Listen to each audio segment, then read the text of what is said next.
Hello friends, welcome to my YouTube channel, The Professional Social Worker. ഇന്ന് നമ്മൾ deal ചെയ്യുന്നത് social case വർക്കിന്റെ components എന്തൊക്കെയാണ് എന്നാണ്. അപ്പൊ നമ്മുടെ കമ്പോണൻസ് നമ്മുടെ മനസ്സിൽ നിൽക്കാൻ വേണ്ടിയിട്ട് നമ്മൾ ഇന്ന് പഠിക്കാവുന്ന രീതി ഇങ്ങനെയാണ്. ഒരു കേസ് വർക്കിന്റെ റിപ്പോർട്ട് എടുത്ത് അല്ലെങ്കിൽ ഒരു കേസ് സ്റ്റഡി, ഒരു കേസ് എന്ന് വെച്ചാൽ എന്താണ്, അദ്ദേഹത്തിന്റെ നെയിം രമേശ് എന്നാണ്, 35 വയസ്സുണ്ട്, ഒരു സ്കൂൾ ടീച്ചറാണ്. ഈ ഒരു കേസ് ഒരു ആളുടെ ഒരു പ്രോബ്ലം എടുത്തിട്ട് ആ പ്രോബ്ലത്തിലൂടെ നമ്മൾ എന്താണ് components of social case work എന്ന് പഠിക്കുകയാണ്. അപ്പൊ ഒരു സോഷ്യൽ കേസ് വർക്ക് റിപ്പോർട്ട് എഴുതാനും കൂടെ നമ്മൾ ഈ ഒരു വീഡിയോയിലൂടെ പഠിക്കാൻ പോവാണ്. അപ്പൊ എന്താണ് സോഷ്യൽ കേസ് വർക്ക് എന്നൊക്കെ നമ്മൾ മുന്നത്തെ വീഡിയോസിൽ വെച്ചിട്ടുണ്ട്. എങ്കിൽ കൂടെ ജസ്റ്റ് ഒരു സെന്റൻസിൽ പറയാം.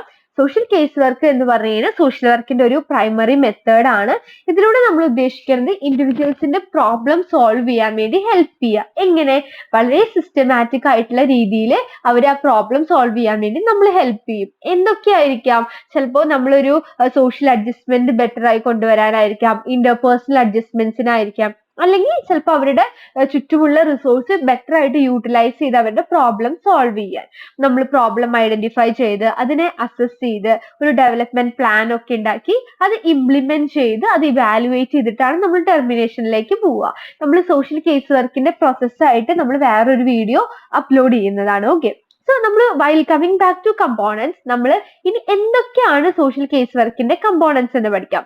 കമ്പോണൻസ് ഉള്ളത് 4 Pകളാണ്. എന്താണുള്ളത്? 4 Ps. ഫസ്റ്റ് P ആണ് പേഴ്സൺ. സെക്കൻഡ് ആണ് പ്രോബ്ലം. നമുക്ക് നമ്മുടെ സ്ലൈഡിൽ കാണാൻ പറ്റും പേഴ്സൺ, പ്രോബ്ലം. തേർഡ് വൺ ആണ് പ്ലേസ് ആൻഡ് ഫോർത്ത് വൺ ആണ് പ്രോസസ്. ഒരു പേഴ്സൺ അല്ലെങ്കിൽ ഒരു ക്ലയന്റ്, അയാൾക്ക് എന്തുണ്ട്? ഒരു പ്രോബ്ലം ഉണ്ട്. ആ പ്രോബ്ലം സോൾവ് ചെയ്യാൻ അദ്ദേഹം എങ്ങോട്ട് വരുന്നു? ഒരു പ്ലേസിലോട്ട് വരുന്നു. ആ പ്ലേസിലോട്ട് വന്നാൽ നമ്മൾ സോഷ്യൽ കേസ് വർക്കർ എന്താ ചെയ്യുന്നത്? ഒരു പ്രോസസ്സ് വഴിയാണ് അദ്ദേഹത്തിനെ മുന്നോട്ട് കൊണ്ടുപോകുന്നത്. So a person with a problem. Okay, പി അയാൾ എങ്ങോട്ട് വരുന്നു? ഒരു പ്ലേസിലോട്ട് വരുന്നു. We are doing a process. So clear ആയി എന്ന് വിചാരിക്കുന്നു. പേഴ്സൺ എന്ന് പറഞ്ഞാൽ എന്താണ്? ആ വാക്കിൽ നിന്ന് തന്നെ വളരെ ക്ലിയർ ആണ്. ഒരു ഇൻഡിവിജ്വൽ അല്ലെങ്കിൽ നമ്മളൊരു ക്ലയന്റ്, ആ പ്രോബ്ലം ഉള്ള ക്ലയന്റ് അല്ലെങ്കിൽ ആരാണോ നമ്മുടെ ഹെൽപ്പിന് വേണ്ടി സീക്ക് ചെയ്ത് വന്നിട്ടുള്ളത് അദ്ദേഹത്തിനെയാണ് നമ്മൾ പേഴ്സൺ എന്ന് വിളിക്കുന്നത്. ഇപ്പൊ ഒരു എക്സാമ്പിൾ പറയുകയാണെങ്കിൽ ഒരു കുട്ടിക്ക് അക്കാഡമിക് സ്ട്രെസ് ആണ്, പഠിക്കാനുള്ള ബുദ്ധിമുട്ട്, MSW ചേർന്നു, ഫീൽഡ് വർക്കും നമ്മുടെ അക്കാഡമിക് കാര്യങ്ങളൊക്കെ കൂടി മുന്നോട്ട് കൊണ്ടുപോകാൻ പറ്റില്ല. സാറ്റർഡേ ഫ്രൈഡേ ഉള്ള field work, diary, daily report, എല്ലാ കാര്യങ്ങളും കൂടി അക്കാഡമിക് സ്ട്രെസ് വരികയാണ്. അവിടെ ആരാണ്? ആ പേഴ്സൺ, ആ സ്റ്റുഡന്റ് ആണ്. വേറെ നെക്സ്റ്റ് ആണ് പ്രോബ്ലം. ആ ഇഷ്യൂ എന്താണ്? അവിടുത്തെ അക്കാഡമിക് സ്ട്രെസ് ആണ്, അല്ലെങ്കിൽ ടൈം മാനേജ് ചെയ്യാൻ ബുദ്ധിമുട്ടുള്ളതായിരിക്കും ആ കുട്ടിക്ക് സ്ട്രെസ്സിലേക്ക് ലീഡ് ചെയ്യുന്നുണ്ടാവുക. അപ്പൊ എന്താണോ ആ ഇഷ്യൂ അല്ലെങ്കിൽ എന്താണ് ആ ചലഞ്ച് എന്നുള്ളത്, അവരുടെ ലൈഫിനെ മുന്നോട്ട് പോകാൻ എന്താണ് എഫക്ട് ചെയ്യുന്നത്, അതാണ് പ്രോബ്ലം. അപ്പൊ ആ കുട്ടിയുടെ ഒരു കേസ് എടുക്കുകയാണെങ്കിൽ അവിടെ അക്കാഡമിക് സ്ട്രെസ് ആണ് അവിടുത്തെ പ്രോബ്ലം. ഇനി പ്ലേസ് എന്ന് പറഞ്ഞാൽ അത് എന്തും ആവാം. ഒരു ഏജൻസി ആവാം, ഒരു ഓർഗനൈസേഷൻ ആയിരിക്കാം. ഇങ്ങനെ ഒരു പ്രൊഫഷണൽ അപ്രോച്ച് അല്ലെങ്കിൽ പ്രൊഫഷണൽ ഹെൽപ്പ് കൊടുക്കുന്ന റിഹാബിലിറ്റേഷൻ സെന്റർ ആയിരിക്കാം, കൗൺസിലിംഗ് സെന്റർ ആയിരിക്കാം, ലൈക്ക് സ്കൂൾ കൗൺസിലിംഗ് ഓഫീസ് ആയിരിക്കാം, എന്തും ആവാം ആ ഒരു പ്ലേസ്. നെക്സ്റ്റ് ആണ് പ്രോസസ്. പ്രോസസ് എന്ന് പറയുമ്പോൾ നമ്മൾ ആദ്യമേ പറഞ്ഞിട്ടുണ്ടായിരുന്നു, സോഷ്യൽ കേസ് വർക്കിൽ നമ്മൾ ആ ഇൻഡിവിജ്വലിനെ എങ്ങനെ കൊണ്ടുപോവുക? ഒരു സിസ്റ്റമാറ്റിക് ആയിട്ടുള്ള പ്രോസസ്സിലൂടെയാണ് കൊണ്ടുപോവുക. അപ്പൊ അങ്ങനെ കൊണ്ടുപോകുമ്പോൾ നമുക്ക് സിസ്റ്റമാറ്റിക് ആയിട്ട് സ്റ്റഡി, ഡയഗ്നോസ്, ട്രീറ്റ്മെന്റ്, ഞാൻ പറഞ്ഞു ഈ ഒരു പ്രോസസ്സിനെ കുറിച്ചിട്ട് ഒരു വീഡിയോ കുറച്ചുകൂടെ ക്ലാരിറ്റിയിൽ എന്താണ് process of social case work എന്ന് നമ്മൾ എക്സ്പ്ലെയിൻ ചെയ്യുന്നതാണ്. അതുകൊണ്ട് നമുക്ക് ഈ ഒരു പ്രോസസ്സ് ഇവിടെ ചെറുതാക്കി കട്ട് ഷോർട്ട് ചെയ്തിട്ട് പറയാം. ആ ഒരു സ്റ്റഡി എന്താണ്, ആ പ്രോബ്ലം എന്ന് പഠിച്ച്, ഡയഗ്നോസ് എന്ന് പറഞ്ഞാൽ എന്താ, അതിന്റെ റൂട്ട് കോസ് എന്താണ് ഈ പ്രോബ്ലത്തിലേക്ക് ലീഡ് ചെയ്തതെന്ന് പഠിച്ച് അതിന്റെ ട്രീറ്റ്മെന്റ് ഇംപ്ലിമെന്റ് ചെയ്ത് ഒരു സൊല്യൂഷൻ നമ്മൾ ഫൈൻഡ് ഔട്ട് ചെയ്ത് പ്ലാൻ ഉണ്ടാക്കി അതിന്റെ സൊല്യൂഷനിലേക്ക് ലീഡ് ചെയ്ത് കൊണ്ടുപോകുന്ന ആ പ്രോസസ്. അപ്പൊ ഈ 4 കാര്യത്തിനെയാണ് നമ്മൾ എന്ത് വിളിക്കുന്നത്? Components of social case work എന്ന് പറയുന്നത്. അപ്പൊ നമുക്ക് ഈ സ്ലൈഡിൽ തന്നെ മനസ്സിലാവും. ഫസ്റ്റ് സ്ലൈഡിൽ വളരെ ക്ലിയർ ആയിട്ട് കൊടുത്തിട്ടുണ്ട് എന്തൊക്കെയാണ് ഈ components of social case work എന്നും അതിന്റെ ഓരോരോ എക്സാമ്പിൾസ് നമ്മുടെ സ്ലൈഡിൽ അവൈലബിൾ ആണ്. അപ്പൊ സ്ലൈഡ് നോക്കിയിട്ട് എന്തെങ്കിലും ക്ലാരിറ്റി കുറവുണ്ടെങ്കിൽ നിങ്ങൾ വീഡിയോന്റെ അടിയിൽ കമന്റ് ചെയ്താൽ മതി. ഓക്കെ, ഇനി നെക്സ്റ്റ് ആണ് നമ്മളൊരു കേസ് വർക്ക്. കേസ് വർക്ക് എങ്ങനെയായിരുന്നു? 35 വയസ്സുള്ള ഒരു ക്ലയന്റ് ആണ് നമുക്കുള്ളത്. നമ്മുടെ ക്ലയന്റിന്റെ പേര് രമേശ് എന്നാണ്. നമ്മൾ അങ്ങനെ കേസ് വർക്ക് റിപ്പോർട്ട് എഴുതുമ്പോൾ എപ്പോഴും അദ്ദേഹത്തിന്റെ പേരൊന്നും റിവീൽ ചെയ്യണമെന്നില്ല. ഞാൻ ജസ്റ്റ് ഒരു എക്സാമ്പിളിന് വേണ്ടി ക്ലാരിറ്റിക്ക് വേണ്ടി വെച്ചതാണ്. രമേശ് എന്ന് പറയുന്ന ഒരു ക്ലയന്റ് ആണ് നമുക്കുള്ളത്. ഓക്കെ, അപ്പൊ നമ്മുടെ സോഷ്യൽ കേസ് വർക്ക് റിപ്പോർട്ടാണ് നമ്മൾ കാണുന്നത്. ഫസ്റ്റത്തെ കമ്പോണന്റ് ആണ് എന്ത്? ക്ലയന്റിന്റെ ഇൻഫോർമേഷൻ. അപ്പൊ നമ്മുടെ ക്ലയന്റിന് 35 വയസ്സാണ്. ഒരു ഒക്യുപ്പേഷൻ എന്ന് പറയുന്നത് സ്കൂൾ ടീച്ചറാണ്. അപ്പൊ പെട്ടെന്നുള്ള ഒരു ഫാമിലി ബാക്ക്ഗ്രൗണ്ട് എടുക്കുകയാണെങ്കിൽ 8 വയസ്സുള്ള ഒരു മോളുണ്ട്, വിഡോഡ് ആണ്, ഭാര്യ മരിച്ചിട്ടുള്ള ഒരു വ്യക്തിയാണ് നമ്മുടെ ക്ലയന്റ്. അദ്ദേഹത്തിന്റെ ഏറ്റവും മെയിൻ ആയിട്ടുള്ള പ്രോബ്ലംസ്, പ്രസന്റിങ് ചീഫ് കംപ്ലൈന്റ്സ് അല്ലെങ്കിൽ പ്രോബ്ലംസ് എടുത്തു കഴിഞ്ഞാൽ നമുക്ക് കാണാം ഭയങ്കര സിവിയർ ആൻസൈറ്റി ആണ്. ജീവിതത്തിനെ കുറിച്ച്, ജീവിതം എങ്ങോട്ടാ പോകുന്നത്, അല്ലെങ്കിൽ വർക്ക് ലൈഫ് ബാലൻസ്, വർക്കും ലൈക് നമ്മുടെ പേഴ്സണൽ ലൈഫും പ്രൊഫഷണൽ ലൈഫും കൂടി ബാലൻസ് ചെയ്ത് കൊണ്ടുപോകാൻ പറ്റാത്ത ഒരു അവസ്ഥ. പിന്നെ സ്പൗസ് മരിച്ചതിനായി അതിന്റെ ഒരു ലോൺലിനെസ്, ഒപ്പം തന്നെ ആ ഒരു ലോൺലിനെസ്, ആ ഒരു ആങ്സൈറ്റി ഒക്കെ എന്തിലേക്ക് ലീഡ് ചെയ്യും, ഒരു പ്രൊഫഷണൽ പെർഫോമൻസ് അദ്ദേഹത്തിന്റെ കുറച്ചുകൊണ്ടിരിക്കും. അതേപോലെ അദ്ദേഹത്തിന്റെ പാരന്റിങ്ങിനെ അത് എഫക്ട് ചെയ്യും. തീർച്ചയായും നമുക്ക് വർക്ക് ലൈഫ് ബാലൻസ് ഇല്ല, ഭയങ്കര ആങ്സൈറ്റി ആണെങ്കിൽ എന്തുണ്ടാവും, നമ്മുടെ സോഷ്യൽ ഒക്യുപ്പേഷണൽ എല്ലാ കമ്മിറ്റ്മെന്റ്സിനെയും എല്ലാ ഫംഗ്ഷനെയും അത് വളരെയധികം എഫക്ട് ചെയ്യും. അതാണ് ഇദ്ദേഹത്തിന്റെ ലൈഫിൽ ഉണ്ടായിരിക്കണേ.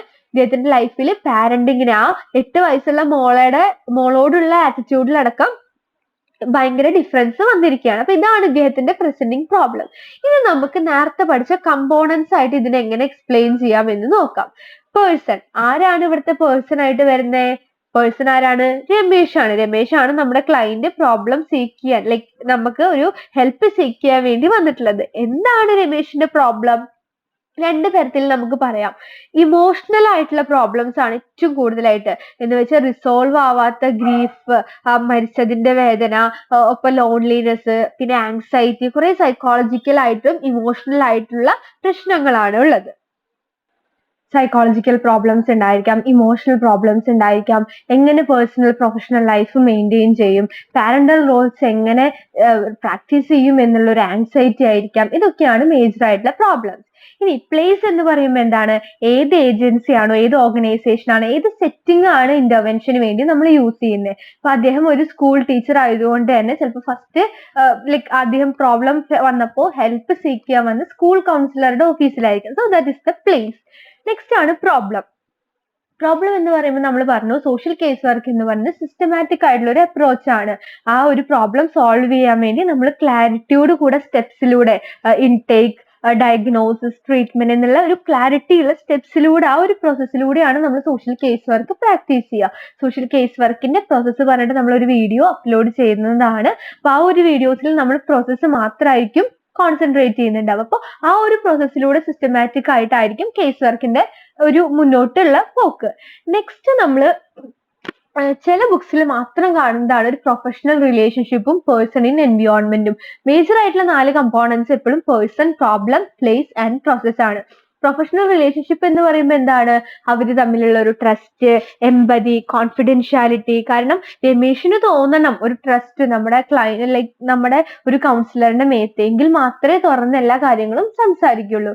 പേഴ്സൺ ഇൻ എൻവിയോൺമെന്റ് എന്ന് പറയുമ്പോൾ ആ പേഴ്സണിന്റെ എൻവിയോൺമെന്റ്, ചുറ്റുപാട്, ലൈക് വർക്ക് പ്ലേസ് ആയിരിക്കാം, ഡോട്ടർ ആയിട്ടുള്ള ഒരു വീട്, അല്ലെങ്കിൽ സ്ട്രോങ് ആയിട്ടുള്ള ഒരു സപ്പോർട്ട് സിസ്റ്റം ഇല്ലാത്ത, ഒരു നെറ്റ്വർക്ക് ഇല്ലാത്ത ഒരു അവസ്ഥ, അങ്ങനെയുള്ള ചുറ്റുപാടുകളെയാണ് നമ്മൾ പേഴ്സൺ ഇൻ എൻവിയോൺമെന്റ് എന്ന് പറയുന്നത്. അപ്പോൾ കമ്പോണൻസ് ചോദിക്കുമ്പോൾ നമ്മൾ മെയിൻ ആയിട്ട് ഫോക്കസ് ചെയ്യുന്നത് 4 കാര്യങ്ങളിലാണ്: person, problem, place and process. ഇത് 4 components of social case work. അപ്പോൾ നമ്മൾ ഒരു കേസ് സ്റ്റഡിയിലൂടെ പറയുമ്പോൾ കുറച്ചുകൂടെ ക്ലാരിറ്റി ആയി എന്ന് വിശ്വസിക്കുന്നു. എന്തെങ്കിലും ഡൗട്ട് നിങ്ങൾക്ക് components of social case work related ആയിട്ടുണ്ടെങ്കിൽ നമ്മുടെ വീഡിയോന്റെ അടിയിൽ കമന്റ് ചെയ്യുക. വീഡിയോ ഇഷ്ടപ്പെട്ട തീർച്ചയായും ലൈക്ക് ചെയ്യുക, സബ്സ്ക്രൈബ് ചെയ്യുക, നിങ്ങളുടെ ഫ്രണ്ട്സിന് ഷെയർ ചെയ്ത് കൊടുക്കുക. അങ്ങനെ നിങ്ങൾ ചെയ്യുമ്പോൾ എനിക്കും ഒരു മോട്ടിവേഷൻ ആണ് കുറച്ചുകൂടെ ബെറ്റർ ആയിട്ട് നല്ല വീഡിയോസ് അപ്ലോഡ് ചെയ്യാൻ വേണ്ടിയിട്ട്. നമ്മൾ ഈ ഒരു സോഷ്യൽ കേസ് വർക്കിന്റെ റിപ്പോർട്ട് വെച്ചിട്ട് ഈ ഒരു വീഡിയോ ചെയ്തത് എന്താന്ന് വെച്ചാൽ, കുറെ വീഡിയോസിന്റെ അടിയിൽ നമ്മൾ കമന്റ് കണ്ടു, ഒരു എക്സാമ്പിളിലൂടെ പറയുകയാണെങ്കിൽ കുറച്ചുകൂടെ ക്ലാരിറ്റി കിട്ടുന്നു. അപ്പൊ ഇത്തരത്തിലൊരു സോഷ്യൽ കേസ് വർക്ക് റിപ്പോർട്ടിലൂടെ പറയുമ്പോൾ ഒന്നുകൂടെ ക്ലാരിറ്റി കിട്ടിയിട്ടുണ്ടാവും എന്ന് വിശ്വസിക്കുന്നു. Thank you so much. Once again, please like and subscribe.